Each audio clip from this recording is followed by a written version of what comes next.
Irrigation minister గారు letter రాశారు, పత్రికలలో ఆ ఫోటోలు వచ్చినాయి, అన్ని వచ్చినాయి. ఓ డెలిగేషన్ కూడా పంపుతున్నామని చెప్పిండు. కానీ అది రిపోర్ట్ పోయిందా పోలేదా అది ఏమైంది తెలియదు. ఒకటి. రెండోది, ఇప్పుడు శ్యాంప్రసాద్ రెడ్డి గారు చెప్పిన దాంట్లో విషయం ఏంటంటే, వాళ్ళు ఇమీడియట్ గా మీరు రిపేర్ చేసి ఇంపౌండ్ చేయమని వాళ్ళు చెప్తే, వీళ్ళు 2 ఏళ్ల నుంచి 2-3 ఏళ్ల నుంచి రిపేర్ చేయలేదు కదా. అయితే ఇప్పుడు ఆ రిపేర్ సమస్య కంటే ముఖ్యమైనది ఏంటంటే, పంపుల వద్దకు వచ్చిన నీళ్ళని ఎత్తిపోయి అన్నారు. సరే, వాళ్ళు ఇంపౌండ్ చేయలేదు, ఓ నీళ్ళు వెళ్ళిపోతున్నాయి. కానీ ఫ్లడ్ వచ్చినప్పుడు పంపుల వద్దకు నీళ్ళు వచ్చినప్పుడు 93 or 94 ఏదో లెక్క చెప్తారు కదా, ఆ లెవెల్లో నీళ్ళు వచ్చినప్పుడు పంపుల నుంచి గుంజిపోయచ్చు. దానికి బ్యారేజ్ డ్యామేజ్ తో కానీ పిల్లర్స్ తో కానీ సంబంధం లేదు. దాన్ని ఎత్తిపోయివంటే కూడా భద్రాచలం ఉంటుంది అని చెప్పి దబాయించండి ముఖ్యమంత్రి. అది చెప్పారు. అయితే ఇప్పుడు మొదటి నుంచి మేము ఎన్డీఎస్ఏ మీద మీరు చెప్పింది చెప్పినాం. ఎన్డీఎస్ఏ వెదరిస్వామి గారు చెప్పారు, నేను చెప్పినా, మీరు చెప్పారు, అందరం చెప్పేది కూడా ఏంటంటే ఒకటే విషయం చెప్తున్నాం. ఎన్డీఎస్ఏ ఆ బ్యారేజ్ యొక్క టెక్నికల్ గా దాని లోపాలు కానీ అవి చెప్పి వదిలేసింది. వదిలేసినప్పుడు దాన్ని ఏం చేయాలనో, ఎట్లా నీళ్ళు ఎత్తిపోయానో అనేది స్టేట్ గవర్నమెంట్ చేసుకోవాలి. వాళ్ళ తప్పే ఉన్నది, స్టేట్ గవర్నమెంట్ చేసుకోవాలి. వాళ్ళకి ఏం రాజకీయాలు అంటగట్టాల్సిన అవసరం లేదు. ఇంజనీర్లకు ఏ పార్టీ ఉన్నా వాళ్ళు గవాలే ఉంటారు. కాబట్టి అది చేయకుండా ఇప్పుడు మీకు కొత్త విషయం ఏమైతుందంటే, ఇక్కడ అసలు విషయం మనం పక్కవ పడేస్తున్నాం. ఈ మధ్యలో ప్రాణహిత మీద మాట్లాడి డిపిఆర్ఏ వచ్చిందని చెప్పారు. నేనేమంటానంటే, రేవంత్ రెడ్డి గారు ఇంత 2 సంవత్సరాలు గడిపేందుకు అది ఏం చేయరు. ఇప్పుడు బడ్జెట్ పెట్టాలంటే మళ్ళీ మార్చి రావాలి అంటే 3-3.5 సంవత్సరాలు అవుతుంది. దానికి బడ్జెట్ పెట్టాలంటే డిపిఆర్ఏ మీద ఇప్పుడు అప్పటిదాకా అది నడుస్తుంది. అది చేస్తాను కాబట్టి ఇప్పుడు మేము మేడిగడ్డ దగ్గర నీళ్ళు ఎత్తిపోయాం అనేది ఎగ్గొట్టడానికి ఇదంతా మళ్ళీ దాన్ని తీసుకొచ్చి ముందర పెట్టింది. కాబట్టి దాన్ని ముందర పెట్టడం వల్ల మేడిగడ్డను చెయ్యరు. మేడిగడ్డ దగ్గర రిపేరు చేయరు. పోని పంపల వరకు వచ్చిన నీళ్ళని కూడా ఎత్తిపోసేందుకు రాష్ట్ర ప్రభుత్వం సిద్ధంగా లేదు అనేది స్పష్టంగా అవుతుంది. మనం ఎన్ని కొట్టుకున్నా వాళ్ళు చేయరు. రెండోది, అది ప్రాణహిత కూడా వేణుగోపాల్ రెడ్డి గారు ఇప్పుడు నేషనల్ డ్యామ్ సేఫ్టీ అథారిటీ వాళ్ళు చెప్పారు. కానీ యాక్చువల్ గా టెస్టులు చేసి దాన్ని విశ్లేషించి చెప్పినటువంటి సెంట్రల్ గవర్నమెంట్ ఆర్గనైజేషన్ అయినటువంటి CW and PRS Pune institution వాళ్ళు ఒక క్లియర్ రిపోర్ట్ ఇచ్చినట్టుగా మనకు పేపర్లో చదివాము. ఆ రిపోర్ట్ ప్రకారంగా అసలు మన ఇది అన్ని బ్యారేజీలు మంచిగానే ఉన్నాయి, ఎక్సెప్ట్ బ్లాక్ 7 తప్పించి. కాబట్టి మనము మేడిగడ్డని మనమే ముట్టుకుంటలేము. We're not touching Medigadda. Annaram సుందిలని మనము అక్కడ ఇంపౌండ్ చేసుకొని మనం లిఫ్ట్ చేసుకోవచ్చు కదా ఇప్పుడు. తర్వాత ఎక్కడి నుంచి కూడా ఇన్ఫ్లోస్ లేవు కదా. ఇప్పుడు ఒక సోర్సు ప్రాణహిత. ఇప్పుడు ఆ రోజు మేము చెప్పిన దానికి కండిషన్ మళ్ళీ అదే కండిషన్ వచ్చింది. ఇప్పుడు విత్ స్ట్రెంగ్త్ తో వచ్చింది. ఇప్పుడు ఏది సిడబ్ల్యూపిఆర్ఎస్ కూడా అంటున్నది ఇవి మంచిగానే ఉన్నాయి అని చెప్పేసి. కాబట్టి ఈ బ్యాక్గ్రౌండ్ లో గవర్నమెంట్ తప్పకుండా ఒక పాజిటివ్ నిర్ణయం తీసుకుంటుందని చెప్పేసి నేను భావిస్తాను. ఇప్పుడు భరత్ గారు ఒక్కసారి పాజిటివ్ నిర్ణయం తీసుకుంటుందని ఆశిస్తున్నారు. ఒక ప్రశ్న, ఏది ఆఫ్టర్ సిడబ్ల్యూపిఆర్ చిన్న సలహా సార్. సిడబ్ల్యూపిఆర్ ప్లస్ ఇప్పుడు ఎన్డీఎస్ఏ చెప్పిన తర్వాత గవర్నమెంట్ తన వైఖరిని పునరాలోచించుకోవాలి అంటున్నారు శ్యాంప్రసాద్ రెడ్డి గారు. అంతేనా? భరత్ గారు ఒక్క నిమిషం అండి, మాకు అవకాశం చెప్పండి. శ్యాంప్రసాద్ రెడ్డి గారికి నాది ఒక రిక్వెస్ట్. శ్యాంప్రసాద్ రెడ్డి గారు చెప్పండి. Hello sir, can we take an initiative to meet the chief minister and tell once again chief minister ఒకసారి మర్యాదపూర్వకంగా నన్ను కలిసి ప్రయత్నం చేసేది, అయ్యా బాబు ఇప్పుడు ఇంత క్లారిటీ వచ్చింది కదా, now you take a decision అని ఒట్టిగా తెలంగాణ రైతాంగం తరఫున ఒకసారి ఆయన కలిసి ఆయనతో చెప్పే ప్రయత్నం చేద్దామా?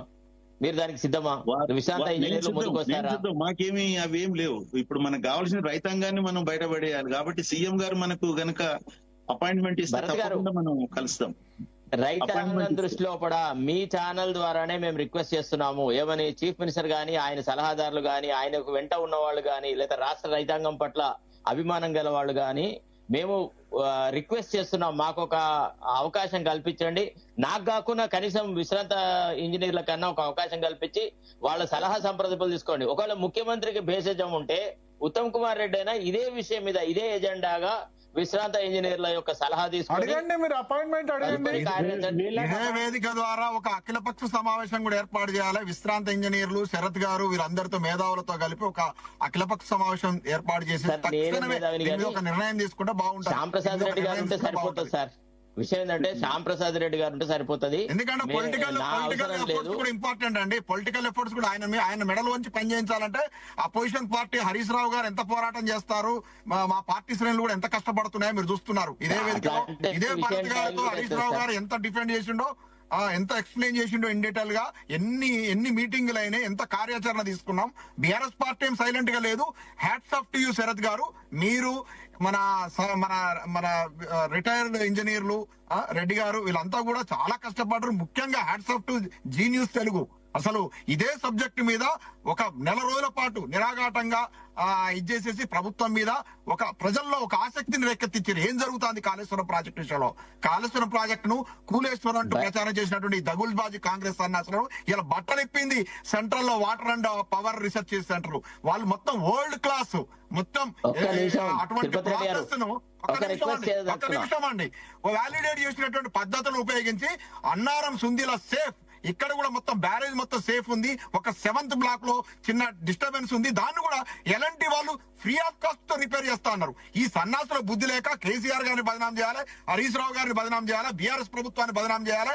కేసీఆర్ గారికి ఎక్కడ పేరు వస్తుందని చెప్పేసి ఏందండి 10 ఏళ్ల పాటు మత్తలు పోసినాయి కాళేశ్వరం జలాలతో, భూగర్భ జలాలు మొత్తం పైకి వచ్చినాయి. ఇవాళ సడన్ గా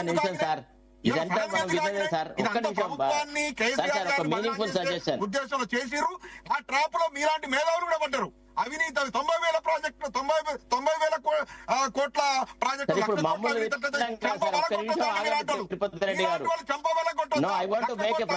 జరుగుతుందిరా.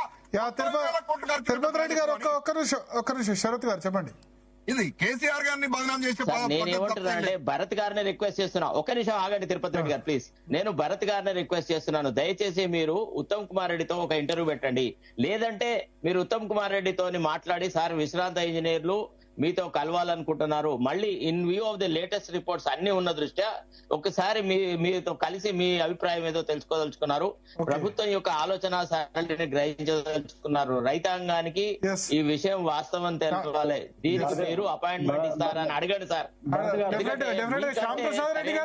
యోగ్యమైన వ్యక్తి లేడు. భరత్ గారు శ్యామ్ ప్రసాద్ రెడ్డి గారు మీరు అడుగుతారా? మీరు అడిగారా ఉత్తమ్ కుమార్ రెడ్డి గారు అపాయింట్మెంట్ లేదా సీఎం అపాయింట్మెంట్? వారు చెప్పారు భరత్ గారు, అదే నేను చెప్తున్నా. వారు చెప్పేది అన్న ఆగు. శ్యామ్ ప్రసాద్ రెడ్డి గారు ఆయన మంత్రి అయిన కాంచి 5-6 సార్లు వీళ్ళ అపాయింట్మెంట్ అడిగితే వీళ్ళకి అపాయింట్మెంట్ ఇవ్వలేదు, కరెక్టా కాదా వారిని అడగండి. ఎవరు ఇరిగేషన్ మినిస్టర్ శ్యామ్ ప్రసాద్ రెడ్డి గారికి చెప్పారు, ముఖ్యమంత్రి ఇవ్వలేదు అనే సంగతి శ్యామ్ ప్రసాద్ రెడ్డి గారు ఒక సోషల్ మీడియా ఛానల్ కు చెప్పారు. ముఖ్యమంత్రి కాదండి, ఇరిగేషన్ మినిస్టర్ కూడా ఇవ్వలేదు. ముఖ్యమంత్రి గారు ఇవ్వద్దు అన్నాడు కాబట్టి ఇరిగేషన్ మంత్రి అంతా ముఖ్యమంత్రి డైరెక్షన్ నడుస్తుంది కదండి సర్కస్ ప్రభుత్వం. ఈ సర్కస్ ప్రభుత్వం నడిచేదే ముఖ్యమంత్రి ఆధ్వర్యం లోపల. ఇరిగేషన్ మంత్రికి ఏముంటది? ఇరిగేషన్ మంత్రి ఎట్లిస్తాడు? ముఖ్యమంత్రి మనోభిష్టానికి వ్యతిరేకంగా నిర్ణయం తీసుకుంటాడు. తిరుపతి రెడ్డి గారు ఒక విషయం, ఇది జరిగిన తర్వాత మాది ప్రెస్ రిలీజ్ అయిన తర్వాత మన ఇరిగేషన్ మినిస్టర్ గారు మమ్మల్ని అతని స్వయంగా మాట్లాడినరు. అంటే ముఖ్యమంత్రి గారు కామెంట్ చేసిన తర్వాత కూడా వారు మమ్మల్ని పిలిచి మాట్లాడిండ్రు.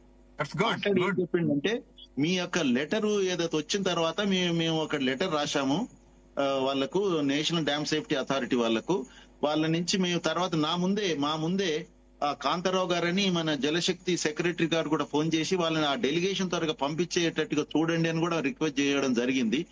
ఒకవేళ వాళ్ళు వస్తే మీరు కూడా వారితో పాటుగా సైట్ కి వెళ్ళండి అని కూడా మాకు సజెస్ట్ చేశారు. అసలు అంటే మేము వెళ్ళి కూడా వచ్చినాము. అది శ్యాంప్రసాద్ రెడ్డి గారు నాది ఒక చిన్న రిక్వెస్ట్, ఒకవేళ మీరు గనక సంసిద్ధంగా ఉంటే నేను హైకోర్టులో ఒక పిటిషన్ మూవ్ చేస్తాను మా పెండింగ్ రెడ్ పిటిషన్ లో. ఏమని, in view of the latest developments all this, let the government fix an appointment with the retired engineers, because NDSA itself says that there are very many efficient and eligible engineers who can guide the state and annaru. The state is adopting a Nelson side towards the technical advice being given by all. So hence let there be a discussion. Let the Honorable Chief Minister or the Honorable Minister for Irrigation meet all the engineers and take a opinion, decision on the basis of the technical advice అని ఒక petition వేయదలుచుకున్నాను. మీరు కనుక agree అంటే ఒకటి మేము ప్రయత్నం చేస్తాము appointment కు, అది దొరకనప్పుడు మనం ఆలోచిద్దాము. శరత్ గారు అడగండి, రేపే అడిగి చూడండి అపాయింట్మెంట్, ఇంకా ఆలస్యం చేయకూడదు. ఎందుకంటే భరత్ గారు మీరే ముందు పడాలా, వాళ్ళు ఇవ్వరు సార్.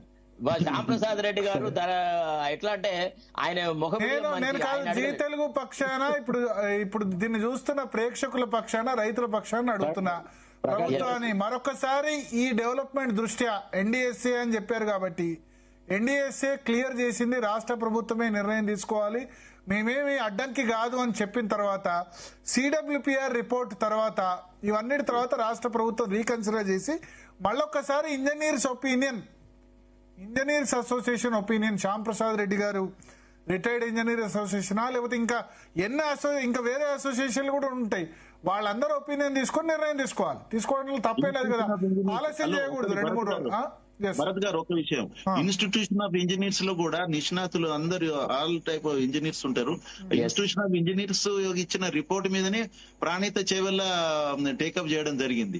కాబట్టి ఇన్స్టిట్యూషన్ ఆఫ్ ఇంజనీర్స్ కూడా ఇందులో ఒక భాగస్వామి చేసి వాళ్ళ ఒపీనియన్ కూడా తీసుకుంటే బాగుంటుందని నేను ఇరిగేషన్ మినిస్టర్, చీఫ్ మినిస్టర్ మీరైతే అడుగుతారా? శ్యామ్ ప్రసాద్ రెడ్డి గారు రేపు మేము ఒక లెటర్ షూటప్ చేస్తున్నాం మేము. ఓకే. నేను కూడా జీ తెలుగు ప్రేక్షకుల తరపున, రైతుల తరపున రిక్వెస్ట్ చేస్తున్న ప్రభుత్వాన్ని భేషజాలకు పోవద్దు. ఎందుకంటే ఇప్పుడు ఆగస్టు 25 వచ్చింది, అయిపోయింది. వర్షం మొన్న ఒక రోజు పడ్డది, ఆగిపోయింది. తాగునీరు కూడా చాలా ఇబ్బంది అవుతుంది నెక్స్ట్ సీజన్ మొత్తం కూడా. ప్రభుత్వం భేషజాలకు పోకుండా వెంటనే నిర్ణయం తీసుకోవాలి. ఇంకా ఎన్డీఎస్ఏ అడ్డు లేదు, ఎన్డీఎస్ఏ అని చెప్పొద్దు. మీరు ఇక్కడ ఇంజనీర్స్ కన్సల్ట్ చేసి, ఎందుకంటే కన్నపల్లి దగ్గర, మేడిగడ్డ దగ్గర ఇప్పటికి కూడా 1,50,000 2 లక్షల క్యూసెక్ల వరద ఉంది.